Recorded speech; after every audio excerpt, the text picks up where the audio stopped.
안녕하세요. 유평교회 학생의 가스펠 프로젝트 6권 3과의 말씀을 시작하겠습니다. 오늘 말씀의 제목은요, 벽에 쓰인 경고문이 보이느냐이고요. 본문은 다니엘 5장입니다. 그런데 4장과 5장의 내용이 이어지기 때문에 4장과 5장을 함께 오늘 살펴보도록 하겠습니다. 다니엘서의 앞부분은 아주 영웅적인 이야기로 가득합니다. 이 다니엘과 친구들은 왕의 음식을 거절했었잖아요. 그럼에도 불구하고 아주 우수한 성적으로 그 바벨론 학교를 졸업을 했습니다. 또 느부갓네살 왕이 꿈을 꾸고 괴로워했을 때 누구도 그 꿈과 해석을 말하지 못했었는데 다니엘은 하나님께서 그 꿈과 해석을 보여주셔서 왕 앞에 서게 되었고요. 결국은 아주 높은 그런 관직에 오르게 됐습니다. 3장에서는요, 우리가 지난 시간에 배웠었던 것처럼 세 친구가 이 왕이 세워놓은 금신상에 절하기를 거절을 했습니다. 그때 그 느부갓네살 왕은 그들을 풀무불에 던지겠다라고 위협을 하면서 능히 너희를 내 손에서 건져낼 신이 누구이겠느냐라고 그렇게 말을 했었고요. 이 친구들은 바로 하나님이 그렇게 하실 수 있는 분이시다라는 것을 믿음으로 선포를 했습니다. 그 믿음에 하나님은 은혜로 보상을 하셔서 친구들은 불 가운데에서 완벽하게 보호하심을 입었고요. 느부갓네살 왕은 하나님을 인정하게 되었었습니다. 하지만 이 이야기들이 정말로 하고 싶은 이야기는 이 사람들에 대한 것이 아니라 하나님에 대한 것입니다. 바로 역사를 주관하시는 하나님의 주권이 이 다니엘서 전체에서 아주 핵심적으로 드러납니다. 이들이 포로로 바벨론에 이렇게 잡혀오게 됐었던 것도 하나님의 주권 아래서 이루어진 일이었죠. 또 후에 다니엘은요, 이들이 하나님의 말씀에 따라서 60년이 지난 후에 귀환하게 될 것을 또 깨닫게 되기도 됩니다. 또 2장에서 느부갓네살 왕의 그 꿈의 내용과 해석을 알게 하셨던 분도 하나님이셨고요. 또 그 꿈의 내용 자체는 더 놀라웠었잖아요. 하나님은 여러 제국들을 차례차례 그렇게 일어나게 하실 거고 마침내는 하나님께서 직접 세우신 그 영원한 나라, 즉 이 땅에 하나님의 나라가 임할 것도 그렇게 보여주셨었습니다. 이런 예언이 가능한 이유, 하나님이 이 인간 역사를 주관하시기 때문인 거죠. 아무리 당대의 강력한 제국의 왕이었던 이 느부갓네살 왕이 금신상을 만들어서 자신의 왕국이 영원하기를 원한다고 해도 역사를 그가 만들 수는 없었던 겁니다. 4장에서 하나님은 이 사실을 더 분명하게 보여주셨어요. 느부갓네살 왕이 두 번째 꿈을 꿨는데요. 이번에 꿈에서는 이 땅의 중앙에 한 나무가 있었습니다. 근데 그 나무가 자라나서 아주 견고하게 단단하게 됐었고 또 그 높이가 하늘에까지 그렇게 닿았습니다. 아주 크게 자랐다라는 거죠. 그 잎과 열매가 아주 풍성해서요. 그 나무는 이 짐승과 새들이 거처를 삼을 정도로 그렇게 크게 자라났습니다. 그런데 뒤에 이제 하늘에서 한 순찰자가 이렇게 내려오는데 이제 그 나무를 베고 가지를 자르고 잎사귀를 떨고 열매도 모두 해치고 또 거기에 있었던 짐승들도 다 떠나가게 하라고 그렇게 외쳤습니다. 그리고 오직 그 나무에 그루터기만을 땅에 남겨두어서 이 짐승과 같이 7대를 지내게 하라라고 그렇게 말을 했어요. 그리고 이 모든 일의 목적에 대해서는 또 이렇게 말을 했습니다. 다니엘 4장 17절을 보시면 지극히 높으신 이가 사람의 나라를 다스리시며 자기의 뜻대로 그것을 누구에게든지 주시며 또 지극히 천한 자를 그 위에 세우시는 줄을 사람들이 알게 하려 함이라 하였느니라. 느부갓네살 왕은 이 꿈의 의미를요, 이 바벨론의 지혜자들을 불러 모아서 물어봤습니다. 그런데 그들은 알지 못했습니다. 그래서 다시 한번 다니엘이 이 꿈을 해석을 해줍니다. 이번에는 조금 더 직접적으로 이 느부갓네살 왕에게 좋지 않은 의미였습니다. 큰 나무가 느부갓네살 왕을 상징했었는데 이 나무가 잘리는 것은 그가 왕의 자리에서 쫓겨날 것을 의미한다라는 것이었죠. 또 그뿐만 아니라 이 느부갓네살 왕이 짐승과 같은 삶을 7년을 그렇게 살게 될 것이고요. 그때 지극히 높으신 이가 사람의 나라를 다스리시며 자기의 뜻대로 그것을 누구에게든지 주시는 줄을 느부갓네살이 알게 될 것이다 라고 그렇게 다니엘이 말을 했습니다. 그러니까 이 하나님께서 위대한 왕인 느부갓네살을 짐승처럼 만드셔서 누가 진짜 왕인지를, 누가 진짜 이 역사의 주관자인지를 알게 하시겠다라고 그렇게 선포를 하신 거죠. 이 꿈을 통해서. 그리고 결국 그 일이 일어났습니다. 꿈을 꾸고 나서요, 이 1년 정도 지난 후에 느부갓네살 왕이 이 왕궁의 지붕을 거닐고 있었습니다. 그러면서 자기 왕국을 이렇게 내려다보고 있었죠. 지금도 어느 정도 그렇겠지만 특히 과거에는요, 이 건축은 그 자체가 권력의 상징이었어요. 크고 높은 건물을 지을 수 있다라는 것은 이제 그만큼의 재력과 그만큼의 권력이 있다라는 그런 의미였기 때문입니다. 그래서 이 권력을 과시하기 위해서 일부러 건축 사업을 크게 하고 그렇게 했었던 왕들도 역사를 보면 많이 있었다라는 있었다라는 거 여러분 아실 겁니다. 이 바벨론 제국의 수도인 바벨론 성은요, 당대에 가장 크고 가장 인구가 많은 그런 위대한 성, 큰 성이었던 것이 사실입니다. 그 성 안에는요, 큰 건물 또 신전들, 궁전들이 많이 있었다라고 합니다. 신전만 50개가 넘었다라고 해요. 또 고대 세계의 7대 불가사의라고 불렸던 그런 건축물 중에 하나인 공중정원이 그곳에 있었습니다. 아마 4장 29절에서 말하는 왕궁 지붕이 바로 이 정원을 의미를 할 거예요. 공중정원이라고 해서 정말로 무슨 불가사의하게 공중에 떠 있는 그런 것은 아니었을 거고요. 이 테라스 위에 세워진 정원이었을 겁니다. 근데 여튼 이제 그 자체만으로도 충분히 놀라운 거예요. 정원을 유지를 하려면 이 관계시설이라는 것이 필수적이잖아요. 물을 잘 공급을 해줘야 되는데 이 관계시설은 물을 위에서 아래로 흘려보내는 방식이 가장 쉽습니다. 편합니다. 그런데 정원이 이렇게 공중에 높이 있었으니까 그것이 불가능했겠죠. 물을 높은 곳으로 끌어올리려면은 어떤 힘이 필요합니다. 인력이 됐든 뭐가 됐든 힘이 필요한 겁니다. 그러니까 이 공중 정원이 어떤 방식으로 그 문제를 해결을 했는지는 우리가 분명하게 알 수 없지만 이제 분명한 거는 뭐냐면은 이 공중 정원을 만들려고 한 그 사람은 이제 그런 것들을 개의치 않을 만큼 권력을 가진 사람이었다라는 거죠. 그러니까 요즘 말로 그냥 플렉스 해 버린 겁니다. 정원 나 갖고 싶은데 그 남들처럼 똑같이 그런 데 갖고 싶지 않아. 위에다 공중에다가 만들어라. 그렇게 해 버린 거죠. 느부갓네살은요, 그렇게 자신의 능력과 권세에 취해 있었던 겁니다. 그래서 이렇게 말을 해요. 다니엘 4장 30절을 보시면 이 큰 바벨론은 내가 능력과 권세로 건설하여 나의 도성으로 삼고 이것으로 내 위엄의 영광을 나타낸 것이 아니냐. 자화자찬이죠. 이 길지 않은 문장 안에서 느부갓네살은요, 자신을 계속해서 강조를 합니다. 내 능력으로 내 영광을 위해서 내가 건설한 성이 바로 이 큰 바벨론이었던 거죠. 그것을 보면서 뿌듯해하고 있었던 겁니다. 그 성의 위용이 그의 눈앞에 이렇게 펼쳐졌을 때 그는 감당할 수 없는 그런 자부심에 벅차올랐고 교만한 말을 이렇게 내뱉었던 겁니다. 그렇게 느부갓네살이 스스로를 이렇게 높였을 때 앞서서 다니엘이 말해줬던 그 꿈의 해석이 이제 현실이 되었습니다.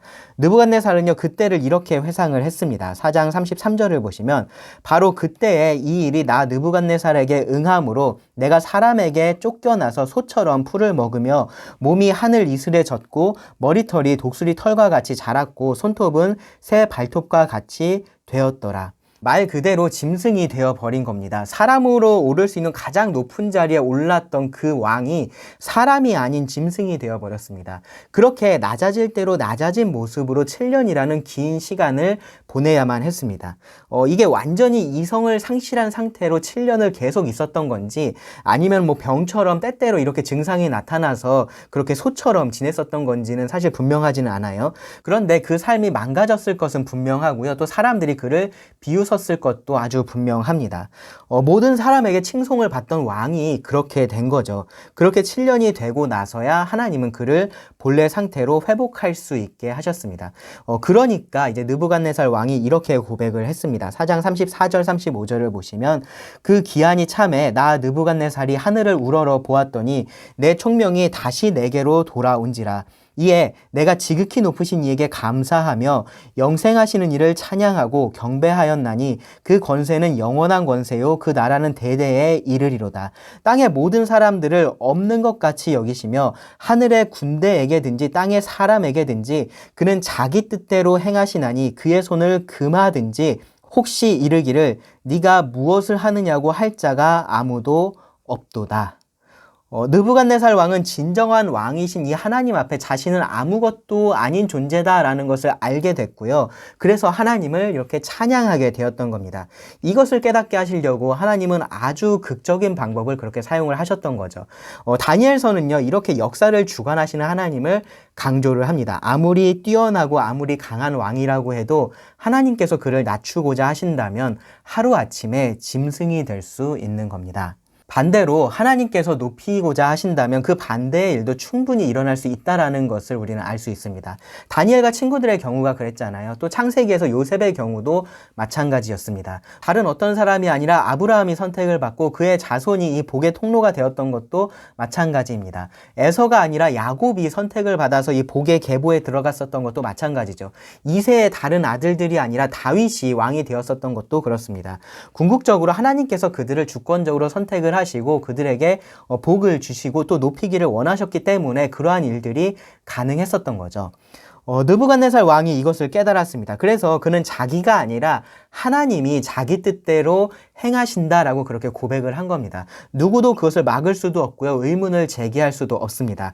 그래서 느부갓네살은요, 자신이 이렇게 소가 되었던 이야기를 이렇게 마무리를 해요. 37절 보시면, 그러므로 지금 나 느부갓네살은 하늘의 왕을 찬양하며 칭송하며 경배하노니 그의 일이 다 진실하고 그의 행하심이 의로우심으로 교만하게 행하는 자를 그가 능히 낮추심이라. 느부갓네살은요, 어떤 신도 자기 손에서 구원해낼 수 없다라고 자신만만하게 이 다니엘의 친구들을 위협을 했었잖아요. 그런데 사실은 그렇지 않다라는 것이 하나님이 그 세 친구들을 머리카락 하나 그을리지 않고 보호하시고 구원하시는 것을 통해서 알 수 있게 되었었습니다. 그리고 그 하나님이 자신의 삶에도 이렇게 절대적인 주권을 가지고 계시다라는 것을 철저하게 낮아진 후에야 깨닫게 되었고요. 이렇게 그 하나님을 찬양하게 된 겁니다. 그 후에 이 느부갓네살 왕에 대한 추가 설명이 없습니다. 5장에서는 갑작스럽게 이 벨사살이라는 왕이 등장을 해요. 벨사살은요, 느부갓네살의 손자입니다. 따라서 시간이 좀 흐른 시점이라고 할 수 있어요. 이 바벨론으로 처음 다니엘이 사로잡혀 왔었을 때가 BC 605년이었고요. 그의 나이가 지금 중학교 1, 2학년 정도 된다라고 말씀을 드렸어요. 15살이라고 그렇게 추정을 하면, 그렇다면 이때는요, BC 539년이기 때문에 80세가 넘은 나이가 됩니다. 81세 정도가 됩니다. 그러니까 다니엘의 노년에 있었던 이야기가 여기 5장에 기록이 되어 있는 겁니다.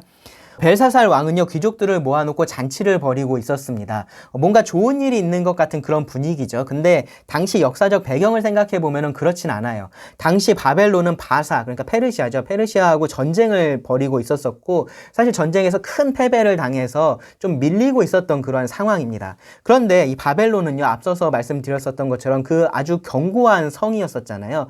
먹을 것과 물도 충분했었기 때문에 이 바벨론 성을 방어하는 데는 문제가 없었을 겁니다. 그래서 그 안에서 잔치를 벌이고 있었던 겁니다. 이 귀족들의 사기를 높이기 위해서, 훗날을 도모하기 위해서 이런 연회를 주최를 했었던 거죠. 거기서 이 벨사살 왕이요, 선을 심하게 넘는 그런 행동을 했습니다. 여기 말씀해 보시면 다니엘 5장 2절입니다. 벨사살이 술을 마실 때에 명하여 그에 붙인 느부갓네살이 예루살렘 성전에서 탈취하여 온 금 은그릇을 가져오라고 명하였으니 이는 왕과 귀족들과 왕후들과 후궁들이 다 그것으로 마시려 함이었더라. 이에 예루살렘 하나님의 전 성소 중에서 탈취하여 온 금그릇을 가져오매 왕이 그 귀족들과 왕후들과 후궁들과 더불어 그것으로 마시더라. 그들이 술을 마시고는 그 금, 은, 구리, 쇠, 나무, 돌로 만든 신들을 찬양하니라. 하나님의 성전에서 가져온 금그릇, 은그릇으로 술을 마시고는 금과 은으로 만든 우상을 예배하는 일을 했었던 겁니다. 하나님을 모욕하고 조롱했었던 거죠. 그때 무서운 일이 일어났습니다. 여기 5절 보시면, 그때에 사람의 손가락들이 나타나서 왕궁 촛대 맞은편 석회벽에 글자를 쓰는데 왕이 그 글자를 쓰는 손가락을 본지라. 이에 왕의 즐기던 얼굴빛이 변하고 그 생각이 번민하여 넓적다리 마디가 녹는 듯하고 그의 무릎이 서로 부딪힌지라. 먹고 마시고 즐기던 그 분위기가 순식간에 이렇게 싸늘해지고요, 공포스럽게 변했던 겁니다. 공포 영화라면 막 피를 흘리는 손가락이 나와서 막 그렇게 했겠지만 이제 그러지는 않았었던 것 같고요. 그런데 여러분, 현실에서 이런 일이 벌어진다라면 그 자체로서 충분히 공포스러운 일인 거죠. 아주 두려운 일입니다. 벨사살 왕의 반응을 보면은 그것을 우리가 알 수 있어요. 여기 표현을 보시면 그것을 알 수 있습니다. 얼굴빛이 변했고 다리에 힘이 풀렸고 두려움에 떨고 있었습니다. 일단은요, 이 손가락이 글자를 벽에다가 썼으니까 그 의미를 알아야겠다라는 생각을 자연스럽게 했을 겁니다. 그래서 벨사살은 이 느부갓네살 왕이 그랬었던 것처럼 이 바벨론의 지혜자들을 다 불러 모아요. 그런데 그들이 글자를 읽지 못했고요, 해석도 하지를 못했습니다. 그때 왕비가 들어옵니다. 여기 2절에 보시면은 이미 왕과 왕후와 후궁들이 그 연회장에 있었다라는 것을 알 수 있잖아요. 그러니까 지금 여기 말하는 왕비는 왕 대비, 그러니까 그 선왕의 아내였을 거라고 우리가 볼 수 있습니다. 그러니까 나이가 많은 그런 왕비였겠죠. 어쨌든 이 왕비는요, 이 다니엘이 느부갓네살 왕 때 했었던 그 일을 기억을 하고 있었어요. 그래서 다니엘을 부르라라고 그렇게 충고를 합니다. 앞서 근데 제가 말씀을 드렸었던 것처럼 다니엘은 80세 정도의 고령이었기 때문에 아마 은퇴를 한 상황이었거나 그에 준하는 그런 상태에 있었던 것 같습니다. 그래서 이 자리에 함께 있지 않았었던 것 같은데요. 이 벨사살이 다니엘에게 네가 나의 부왕이 유다에서 사로잡아온 유다 자손 중에 그 다니엘 다니엘이냐라고 묻는 장면도 이 벨사살이 다니엘을 잊고 있었다라기보다는 아예 모르고 있었다라는 것을 우리가 알 수 있습니다. 여튼 그렇게 좀 잊혀져 있던 다니엘이 다시 왕 앞에 이렇게 불려오게 됩니다. 그러면서 이 벨사살 왕은요, 다니엘에게 그 상황을 설명을 해주고, 네가 이 글자를 잘 해석해서 말해주면은 일이 잘 되면 자주색 옷을 입히고 금사슬을 목에 걸어주고 나라의 셋째 통치자로 삼겠다라고 그렇게 약속을 해요. 값비싼 옷과 보물을 약속을 한 거고요. 지위도 약속을 한 겁니다. 근데 왜 하필 둘째도 아니고 셋째 통치자냐, 이제 그런 생각이 들 수도 있는데, 아마도 이 당시에 이제 벨사살 왕이 아버지와 함께 통치를 하고 있었던 상황 이기 때문에 첫째, 둘째는 이미 정해져 있었던 거죠. 그래서 그렇게 셋째라고 아마 말을 했을 겁니다. 간단히 말해서 벨사살은 부와 명예를 약속을 했습니다. 그런데 여기서 다니엘의 반응이 조금 특별합니다. 예물은 왕이 가지시고 상급은 다른 사람에게 주라고 그렇게 말을 해요. 저는 여기서 다니엘이 어떤 어조로 말을 했을지가 사실 조금 궁금해요. 그러니까 굉장히 정중하게 그렇게 거절할 수 있잖아요. 저는 이미 재물이 충분히 많이 있고 제가 이 나이에 무슨 그러한 높은 자리에 올라가겠습니까? 약간 그런 식으로 거절을 했을 수도 있습니다. 그런데 뒤에 내용들을 보면은 조금은 냉정하게 그렇게 냉소적으로 말을 했을 수도 있을 것 같아요. 뭐 어쨌든 왕의 입장에서는 모욕적으로 들릴 수 있을 만한 그러한 말입니다. 왕의 호의를 거절을 하고 있는 거니까요. 뒤에 내용들을 보면요, 이 느부갓네살에게 다니엘이 보였던 그런 태도하고는 사뭇 다르다라는 것이 좀 느껴지기도 해요. 아주 정중하고 공손하게 왕을 위해서 이 글자의 의미를 해석해 주기보다는 뭔가 이렇게 재판관이 판결문을 읽듯이 아주 엄중하게 그렇게 말을 하는 것을 볼 수 있습니다. 다니엘은요, 먼저 느부갓네살 왕에 대한 이야기를 꺼냅니다. 바로 4장에서 있었던 우리가 방금 살펴봤던 이제 그 내용인데요.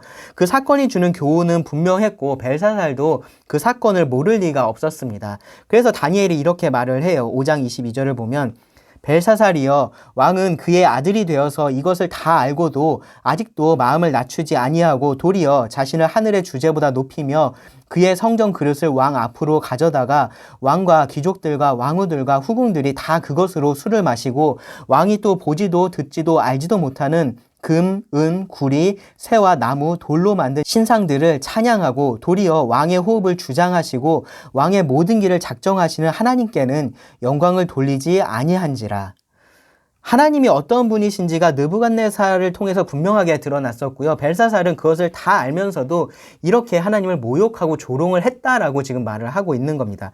이것에 대해 하나님은 심판의 메시지를 보여주셨다라고 다니엘이 말합니다. 24절 보시면 이러므로 그의 앞에서 이 손가락이 나와서 이 글을 기록하였나이다. 기록된 글자는 이것이니 곧 메네, 메네, 데겔, 우바르신이라. 그 글을 해석하건대 메네는 하나님이 이미 왕의 나라의 시대를 세어서 그것을 끝나게 하셨다 하미요. 데겔은 왕을 저울에 달아보니 부족함이 보였다 하미요. 베레스는 왕의 나라가 나뉘어서 메대와 바사 사람에게 준바되었다 함이니이다 하니. 그리고 하나님의 심판은요, 바로 그날 밤에 이루어졌습니다. 그날 밤에 갈대아 사람 벨사살이 죽임을 당하였고 메대 사람 다리오가 나라를 얻었는데 그때의 다리오는 62세였더라. 역사의 주관자로서 하나님은 원하는 누구에게든지 권력을 주기도 하시고 또 이렇게 빼앗기도 하신다라는 것이 다시 한번 증명이 된 겁니다. 오늘 말씀에서 우리는요, 무엇보다 하나님이 역사의 주관자시다라는 그 사실을 꼭 기억을 해야 됩니다. 그것을 배워야 됩니다. 사람들은 각자가 자기 생각대로 자기 의지대로 그렇게 움직이지만요, 결국 하나님의 뜻이 이루어집니다. 벨사살 왕은 잔치를 이렇게 벌리면서 귀족들을 위로하고 또 힘을 모아서 바사와의 전쟁에서 승리할 생각을 하고 있었겠죠. 그런데 하나님은 그날을 그의 생의 마지막 날로 정하셨던 겁니다. 그의 생의 마지막이었을 뿐만 아니라 바벨론이라는 그 거대 제국의 마지막이기도 했습니다. 벨사살의 생각이나 계획하고는 상관없이 하나님께서 그렇게 정하셨기 때문입니다. 사무엘의 어머니 한나는 이렇게 기도를 했어요. 여호와는 죽이기도 하시고 살리기도 하시며 수월에 내리게도 하시고 거기에서 올리기도 하시는도다. 여호와는 가난하게도 하시고 부하게도 하시며 낮추기도 하시고 높이기도 하시는도다. 가난한 자를 진토에서 일으키시며 빈궁한 자를 거름더미에서 올리사 귀족들과 함께 앉게 하시며 영광의 자리를 차지하게 하시는도다. 여러분 벨사살은 잊고 있었던 그 느부갓네살의 고백을 여러분 꼭 기억을 하시기를 바랍니다. 하나님은 자기 뜻대로 그렇게 행하시는 분이십니다. 누구도 그것을 금할 수 없고요. 어떠한 의문도 그분께 제기할 수 없습니다. 우리가 할 수 있는 것은요, 그 하나님의 주권을 인정을 하면서 하나님께서 보여주신 그 뜻 안에서 겸손하게 순종하면서 살아가는 겁니다. 두 번째 교훈도 여기서 이어지는데요. 우리가 가진 것들로 인해서 우리는 교만하지 말아야 돼요. 결국 우리가 가진 것들은 하나님께서 주신 것들이기 때문에 그래요. 교만은 자긍심이나 자부심을 가지는 것하고는 좀 달라요. 하나님께서 주신 것에 대해서 우리는 자랑할 수 있습니다. 사실 그렇게 해야 돼요. 그래야 그것을 주신 하나님이 드러나시기 때문인 거죠. 다니엘의 경우를 통해서 우리가 그 차이를 좀 생각해 볼 수 있는데, 다니엘은 뛰어난 지혜가 있었습니다. 여러분 한번 상상을 해보세요. 정말로 전 세계에서 아무도 풀지 못하는 그러한 문제의 답을 여러분만 혼자 알고 있다라고 한번 상상을 해보시기 바랍니다. 모두가 다 그 답을 알고 싶어서 안달이 나 있는 그런 상황이에요. 그리고 여러분에게 와서 그 답을 물어봅니다. 자, 이런 상황에서 우리는 세 가지 반응을 보일 수 있어요. 먼저는 나도 모른다라고 말하는 거예요. 막 제가 뭘 알겠어요 라는 식으로 말을 하면서 뒤로 이렇게 빼는 겁니다. 이런 게 좀 겸손한 것 같죠. 근데 사실 그렇진 않아요. 또 그런 게 교만의 다른 모습일 때도 많습니다. 반대로 잘난 체 할 수도 있어요. 어떻게 그런 것도 모르냐라고 하면서 다른 사람들을 무시할 수도 있고, 뭐 나 정도 되니까 이런 거 알지라는 태도로 그렇게 자신을 자랑할 수도 있습니다. 그리고 마지막으로는요, 겸손한 태도로 그 답을 말해 줄 수도 있습니다. 다니엘이 그런 경우였었던 거죠. 그는 하나님께서 지혜를 주셨다라는 것을 아주 명확하게 말을 하면서 그 지혜를 감춰둔 게 아니라 사용했어요. 그로 인해서 모든 사람이 알 수 있는 것은 하나님께서 다니엘에게 그러한 지혜를 주셨다라는 그러한 사실이었습니다. 우리도 잘하는 것들 있잖아요. 내세울 만한 것들, 남들에게 그렇게 내세울 만한 것들이 한두 가지쯤은 아마 있을 겁니다. 그것이 재능이 됐든 노력의 결과이든지 그런 것들이 있습니다. 뭐 어떤 사람은 외모가 그런 게 될 수도 있겠죠. 뭐 운동을 잘하거나 노래를 잘하거나 뭐 그런 것이 될 수도 있고요. 뭐 악기 연주를 잘하는 것도 될 수 있습니다. 공부를 잘하는 사람도 있고요. 뭐 손재주가 좋아서 뭐 잘 만들고 뭐 잘 고치고 그런 사람도 있습니다. 돈이 많을 수도 있겠죠. 뭐 좋은 집에 살고 있을 수도 있습니다. 우리가 무엇을 얼마나 가지고 있든지요, 우리는 사실 교만할 수 있어요. 많이 가지고 있으면 그런 면에서 교만하기 쉽고요. 또 적게 가지고 있다라고 해서 교만하지 않은 건 또 아니에요. 교만은 이 마음의 문제이고 태도의 문제이기 때문에 그렇습니다. 이런 것을 가진 것이 문제가 될 건 없습니다. 굳이 막 숨기면서 막 모르는 척하고 못하는 척하고 없는 척하고 막 그러면서 살아야 되는 건 아니에요. 더 가지지 못한 것에 대해서 억울해할 필요도 없고요. 많이 가진 것에 대해서 교만할 이유도 전혀 없습니다. 하나님께서 다 주신 것이기 때문에 그런 거죠. 하나님께서 주신 것에 대해서 만족하면서 하나님을 위해서 살고 또 하나님께 영광을 돌린다면 그것으로 충분한 겁니다. 성경을 보면요, 하나님께서 교만한 자들을 굉장히 미워하시고 그들을 심판하시는 모습을 자주 볼 수 있어요. 오늘 말씀에서도 느부갓네살과 벨사살에게 하나님이 그렇게 하셨던 거잖아요. 특히 벨사살 같은 경우는 심판이 아주 빠르게 임한 것을 볼 수 있습니다. 사실 교만은요, 모든 죄의 밑바탕에 있는 근본적인 죄입니다. 높으신 하나님을 인정하지 않는 것이 교만이기 때문에 그래요. 여러분, 하나님은 죽이기도 하시고 살리기도 하십니다. 높이기도 하시고 낮추기도 하시고요. 주기도 하시고 빼앗기도 하십니다. 하나님께서 다 주시는 것들이에요. 하나님께서 주신 것들을 마치 내 것인 양 교만하게 우리가 자랑하지 않는다면 우리는 하나님께서 주시는 더 많은 은혜들을 그렇게 누릴 수가 있습니다. 그런 하나님의 주권을요, 겸손히 인정을 하고 하나님께서 나를 위해서 어떻게 하여 주시기를 바라는 것이 아니라 하나님께서 내가 어떻게 하시기를 원하시는지에 우리가 더 주목한다면 더 많은 은혜를 누리면서 우리가 살아갈 수 있을 겁니다. 그런 우리들이 되기를 기도합니다. 기도하고 말씀을 마치겠습니다. 하나님, 오늘 말씀을 통해서 하나님이 어떤 주관자이신지 다시 배우게 됩니다. 그 어떤 강한 왕도 하나님 앞에는 한낱 피조물일 뿐이고 우리 모두가 사실 그렇습니다. 하나님께서 주시는 은혜를 누리면서 겸손히 살아갈 수 있는 지혜를 우리 모두에게 허락하시기를 간절히 기도합니다. 주신 말씀을 감사드리며 예수님의 이름으로 기도합니다. 아멘.